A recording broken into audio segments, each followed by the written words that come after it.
This is a very exciting world's first fiber optic examination through both nostrils for visualization of both the larynx and the nasopharynx during wind instrument performance. Here we have flutist Professor Alexa Still, who very graciously agreed to be recorded for this study. We should note that this study was approved by the Institutional Review Board of the University of Iowa. This clip specifically focuses on circular breathing. You can see in this introductory slide that the external camera takes up most of the screen. On the left lower inset, you can see the image of the larynx, or the voice box, from above. In this view, the front of the throat is down on the screen. The vocal cords are the lighter colored linear structures that move to a more or less open V with black between them. The black is the airway. Beyond the vocal cords is the trachea.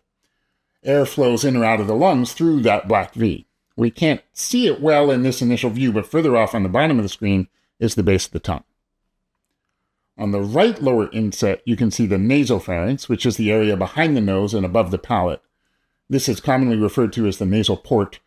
In this view, through the left nostril, the palate opens and closes as air moves in and out through the nose.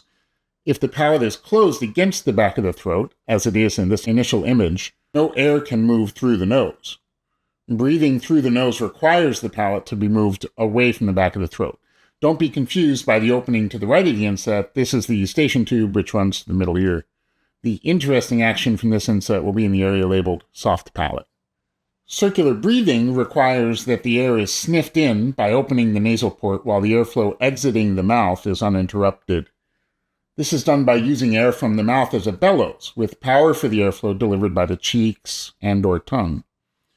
This is done repeatedly to extend a note for indefinite periods of time.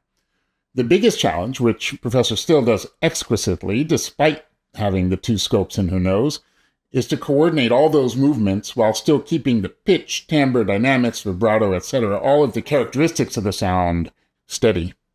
I'm just going to show Adam's scope under this. Here you can see the initial setup. On the right inset, you can see the camera that is being placed above the larynx coming in from the right nostril. You can see the vocal cords moving as speaking and other sounds are being made. You'll hear my voice. I'm Dr. Adam Schwalje, otolaryngologist practicing in the Quad Cities in Iowa and Illinois, and I'm also a bassoonist. And the other voice is from my mentor, Dr. Hoffman, otolaryngologist and guitarist from the University of Iowa Hospitals and Clinics. And of course, you hear Professor Still's voice as well. We initially start with some different dynamics to get used to the setup. During this, you can see that the nasal port on the right inset remains closed. On the left inset, the soft sounds have a smaller black V, a smaller glottic opening, or the area bounded by the vocal cords, perhaps because less air is flowing through. And the louder sounds have a larger glottic opening, perhaps because more air is flowing through. We've now switched to the star of today's video, circular breathing. Here we see regular changes in the size of the glottic opening on the left lower inset, but this time they correspond to opening of the nasal port, as seen by movement of the soft palate in the right lower inset, as the loudness stays constant. The nasal port opens, allowing inhalation through the nose, which causes air to flow past the glottic opening and into the lungs. These breaths occur every 1 to 2 seconds. In addition, we see a rhythmic motion of the back of the tongue seen on the bottom of the left inset, during which the base of the tongue fills more of the throat just before the inhalation. Protrusion of the tongue, during which it returns further into the mouth, occurs around the time of the inhalation. We don't see much movement of the cheeks or the jaw.